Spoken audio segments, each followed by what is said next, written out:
నమస్తే, నా పేరు రమేష్ కడారి, హైకోర్టు అడ్వకేట్, హైదరాబాద్, తెలంగాణ. ఈరోజు డిస్కస్ చేసే టాపిక్ ఏంటంటే బఫర్ జోన్, ఎఫ్టిఎల్, శిఖం భూములు అంటే ఏమిటి. అంటే ప్రత్యేకంగా ఇప్పుడు ఈ టాపిక్ డిస్కస్ చేయడానికి కారణము హైదరాబాద్ మొత్తంలో జరుగుతున్నటువంటి ఈ యొక్క విధ్వంసం లేదా పబ్లిక్ యొక్క ఇంటెన్షన్, పబ్లిక్ మాట్లాడుకుంటున్న టాపిక్ ఈ యొక్క బఫర్ జోన్. ఇంతకుముందు బఫర్ జోన్ అనే మాట మనకి వినబడేది కాదు, కానీ ఇప్పుడు మాత్రం ప్రత్యేకంగా అందరూ కూడా ఎఫ్టీఎల్ ఏంటి, బఫర్ జోన్ ఏంటి తెలుసుకోవడానికి చాలా ఆరాటపడుతున్నారు. దాని కొరకు మనం ఈ యొక్క టాపిక్లో మనం తెలుసుకుంటున్నాం. సో ఎఫ్టీఎల్ అంటే ఫుల్ ట్యాంక్ లెవెల్.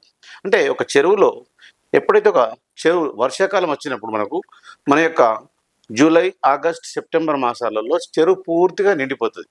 పూర్తిగా నిండిపోయినప్పుడు కట్టకు పూర్తిగా నిండినప్పుడు కిందికి ఎంతో తన్నుకుంటూ పై దాకా పోతుంటుంది. అక్కడ దాకా ఉన్న అన్ని మనం ఏమంటాము, ఎఫ్టిఎల్ ఫుల్ ట్యాంక్ లెవెల్ అంటాం అనమాట. సో ఆ ఫుల్ ట్యాంక్ లెవెల్ ప్రతిసారి ఉండదు మనకు. సెప్టెంబర్, అక్టోబర్ మాసాలలో మాత్రం ఉంటుంది. తర్వాత వర్షాకాలం అయిపోయిన తర్వాత తగ్గుకుంటూ ఓన్లీ ఈ యొక్క చెరువు ఎంతవరకు ఉందో అంతవరకు మాత్రం ఉంటుంది. అంటే ఇప్పుడు మనం ఫుల్ ట్యాంక్ లెవెల్ అంటే ఆ చెరువు పూర్తిగా కట్టకు నిండితే ఎంతవరకు ఉంటుందో దాన్ని ఎఫ్టిఎల్ అని అనుకున్నాం. అలాగే బఫర్ జోన్ అంటే ఏంటి? సో బఫర్ జోన్ అంటే ఏంటంటే చెరువు పై యొక్క ట్యాంక్ నిండిన తర్వాత ఇంక ఎక్స్ట్రా పైన భాగం ఉంటుంది. ఆ ఎక్స్ట్రా పైన భాగం ఎంతవరకు ఉండొచ్చు? 30 మీటర్ల నుంచి 100 మీటర్ల వరకు. అంటే ఒక చెరువుకు విస్తీర్ణాన్ని బట్టి అది మారిపోతూ ఉంటుంది అనమాట. అంటే 30 మీటర్ల నుంచి 100 మీటర్ల వరకు కూడా ఈ యొక్క బఫర్ జోన్ ఉంటాయి. ఒక చెరువులకు మాత్రమే ఉంటాయి బఫర్ జోన్స్ అంటే? చెరువులకు, కాలువలకు, నాలలకు, నదులకు, ఇవన్నిటి కూడా బఫర్ జోన్స్ అనేవి ఉంటాయి. అంటే ఆ యొక్క పారే ప్రాంతాన్ని బట్టి ఆ యొక్క బఫర్ జోన్ డిసైడ్ చేస్తారు. ఒక కాలువ ఉందనుకోండి, 10 మీటర్ల కాలువ ఉందనుకోండి, దానికి 10 మీటర్ల వరకు లేదా 10 మీటర్ల లోపు ఉన్నటువంటి వాటన్నిటికి కూడా 10 మీటర్ల వరకు లేదా 9 మీటర్ల వరకు మాత్రమే బఫర్ జోన్ ఉంటుంది. అలాగే పెద్ద కాలువలు ఉన్నప్పుడు, నదులు ఉన్నప్పుడు దానికి 100 మీటర్ల వరకు కూడా ఉండే అవకాశం ఉంటుంది. అంటే ఈ యొక్క బఫర్ జోన్స్ అనేటివి నదులకు, కాలువలకు, చెరువులకే కాకుండా వన్యప్రాణి సంరక్షణ ఉంటాయి, అటవీ ప్రాంతాలు ఉంటాయి, వాటికి కూడా బఫర్ జోన్ డిసైడ్ చేస్తారు. అందుకని అటవీ ప్రాంతం పక్కన ఉన్నప్పుడు ఇమీడియట్గా ఇల్లు కట్టుకోవడానికి వీలు లేదు అంటారు. వన్య సంరక్షణ ఉన్నప్పుడు కూడా 30 మీటర్ల నుంచి 100 మీటర్ల వరకు ఎలాంటి కన్స్ట్రక్షన్ చేయడానికి వీలు లేదని చెప్పి కూడా డిసైడ్ చేస్తారు.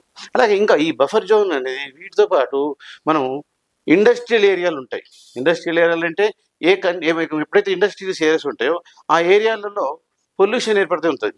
అప్పుడు కనుక దానికి 500 మీటర్ల నుంచి 5 కిలోమీటర్ల వరకు 500 మీటర్ల నుంచి 5 కిలోమీటర్ల వరకు కూడా బఫర్ జోన్ని డిసైడ్ చేస్తారు. అంటే ఇప్పుడు మనం బఫర్ జోన్ అంటే మనకు అర్థమైంది ఏంటంటే, ఎప్పుడైనా కానీ ఈ ప్రకృతి రీత్యా ఏర్పడినటువంటి అడవులు కావచ్చు, లేదా వన్యప్రాణులు కావచ్చు, చెరువులు, కాల్వలు, నదులు, వీటన్నిటిని రక్షించడం కోసం మాత్రమే 1920 సంవత్సరంలో ఎప్పుడో ఏర్పడేటువంటి చట్టాలను కూడా మనం మర్చిపోయి హైదరాబాద్లో అడ్డంగా దిడ్డంగా కన్స్ట్రక్షన్ చేసుకొని కన్స్ట్రక్షన్స్లలో లేక్ వ్యూస్, లేక్ విల్లాస్ అని కన్స్ట్రక్షన్ చేస్తున్నారు. ఇప్పుడు అర్థమవుతుంది ఏంటని, ఇప్పుడు ఈ యొక్క హైడ్రా రూపంలో వచ్చి ఇప్పుడు కూలగొల్చినప్పుడు డిస్కషన్కి వచ్చేసింది. అందుకని ఇప్పుడు ఎఫ్టీఆర్ అంటే ఏంటి, మనకు ఈ యొక్క బఫర్ జోన్స్ అంటే ఏంటి మనకు చాలా క్లియర్గా తెలిసింది.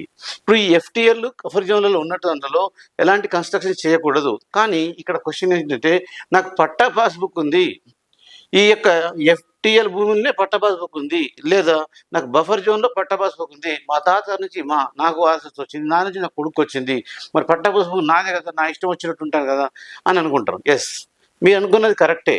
ఎప్పుడైతే ఎఫ్టీఎల్ భూములలో కానీ లేదా బఫర్ జోన్లో కానీ పట్టా పాస్బుక్లు ఇవ్వడం అనేది ఆ యొక్క గ్రామాభివృద్ధి కోసము లేదా ఆ యొక్క ప్రాంతాభివృద్ధి కోసము, ఆ ప్రాంతంలో వృధా ఉండడం కోసము, అగ్రికల్చర్ నిమిత్తము, వ్యవసాయం ఉద్దేశంతో మాత్రమే ఆ పట్టా పాస్బుక్లు ఇవ్వడం జరిగింది.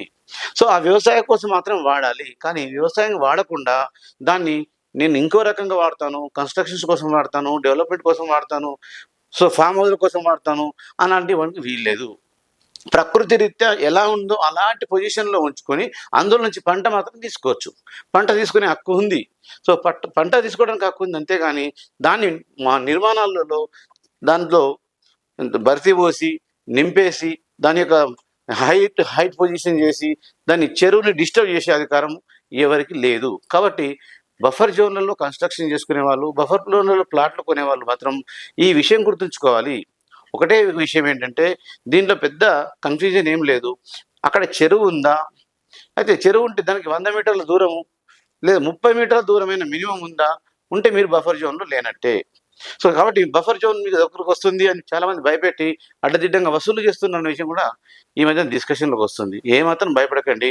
మీరు 10 సంవత్సరాల పైన నివాసం ఉన్నట్లయితే అప్పుడు కూడా దాన్ని బఫర్ జోన్లు అయినప్పటికీ వాటిని కూల్చే అధికారము ఈ యొక్క ప్రభుత్వానికి లేదు. కాబట్టి కొంచెం ఆచితూచి ఈ యొక్క హైడ్రా ఇప్పుడు రావడం జరుగుతుంది. కానీ హైడ్రా యొక్క ముఖ్య లక్ష్యం ఏంటి అని ఏంటంటే 3 లక్ష్యాలు ఉన్నాయి. ఇప్పుడు ఇంతకుముందు గత పాలకులు తర్వాత తెలంగాణ వచ్చిన తర్వాత కూడా గత 60 సంవత్సరాల నుంచి లేదా స్వాతంత్రం వచ్చిన నాటి నుండి లేదా 70 సంవత్సరాల నుంచి మనం ఎప్పుడు కూడా ఈ బఫర్ జోన్ల గురించి పట్టించుకున్న వాళ్ళు లేరు. కాకపోతే సో ఇప్పుడు కొత్తగా నిర్మాణాల మీద ఫస్ట్ టార్గెట్ పెట్టుకోవడం జరిగిందనమాట. ఈ యొక్క హైడ్రా యొక్క ఫస్ట్ లక్ష్యం ఏంటంటే గతంలో 20 సంవత్సరాల కింద 30 సంవత్సరాల కింద కన్స్ట్రక్షన్ చేసిన వాటి మీద జోలికి పోవడానికి ఇంట్రెస్ట్ లేదు. ఫస్ట్ టార్గెట్ కొత్తగా కన్స్ట్రక్షన్స్ మాత్రం ఎట్టి పరిస్థితుల్లో రాకూడదు. అంటే భయపడాలి పబ్లిక్. సో ప్లాట్లు చేసే ముందు ఈ యొక్క బడా బిల్డర్లు కూడా భయపడాలన్న ఉద్దేశంతో మాత్రమే ఈ యొక్క ఫస్ట్ టార్గెట్ తీసుకోవడం ఉంది. సెకండ్ టార్గెట్ ఏంటి, ఇంతకుముందు రీసెంట్లీ కాలనీస్ కానీ ఏర్పడినప్పుడు కానీ లేదా ఈ యొక్క జోన్లలో చాలామంది విల్లాసు పార్కులు ఇట్లా ఏర్పాటు చేశారు. వాటిని తీసేస్తే సో ఇప్పుడు కొత్తగా ఏర్పడడం జరగదు కనుక ఆ టార్గెట్ కోసం మాత్రమే ఈ యొక్క చేయడం జరుగుతుంది. అంటే ఇక్కడ ఈ హైడ్రా యొక్క ముఖ్యమైన టార్గెట్ ఏంటంటే ఫ్యూచర్లో విధ్వంసం జరగకుండా ప్రకృతి రీత్యా ఏర్పడినటువంటి చెరువులు కాలువలు కుంటలు తర్వాత నాలలు వీటన్నిటిని సంరక్షించడం కోసం మాత్రమే ఈ యొక్క హైడ్రా వచ్చిన తర్వాత ఈ యొక్క బఫర్ జోన్స్ను ఎఫ్టీఎల్స్ను కాపాడడం జరుగుతుంది. శిఖం భూములు దేవుడి మాన్యాలు అని కూడా శిఖం భూములను కూడా అంటారు. ఆ యొక్క చెరువు ప్రాంతంలో ఉన్నటువంటి భూములను కూడా శిఖం భూములు అంటారు. వీటన్నిటిని ప్రభుత్వం కాపాడాలన్న సంకల్పంతో మాత్రమే ఈ యొక్క హైడ్రా అనేది కొత్తగా ఏర్పాటు చేసి రక్షించబడుతున్నాయి. సో మీకు ఇంకా ఏమైనా డౌట్లు ఉన్నట్లయితే మా భూమి పోతున్నదేమో అన్నటువంటి సంకోచాలు మాత్రం పెట్టుకోవాల్సిన అవసరం అయితే ఏం లేదు. కాకపోతే మీకు తెలుసుకోవాలంటే మున్సిపల్ పరిధిలో ఉన్నట్లయితే మీ యొక్క మున్సిపాలిటీ ఆఫీస్కి వెళ్ళి అక్కడ మీరు ఒక అప్లికేషన్ ఫామ్ పెట్టుకొని కూడా తెలుసుకోవచ్చు. లేదా ఎక్కడ మీకు ఇప్పుడు కొత్తగా వచ్చేటువంటి యాప్లు కూడా రాబోతున్నాయి. వాటిలో మీరు డైరెక్ట్గా మీ ఇల్లు కానీ మీ యొక్క ఆఫీస్ కానీ లేదా మీరు కన్స్ట్రక్షన్ చేసుకోబోతున్న ఇల్లు కానీ బఫర్ జోన్లో ఉందా లేదా కూడా తెలుసుకునే అవకాశాలు ఉన్నాయి. సో ఇంకా ఏమైనా డౌట్లు ఉంటే మీరు నా నంబర్కి సంప్రదించవచ్చు 9848120631. Thank you.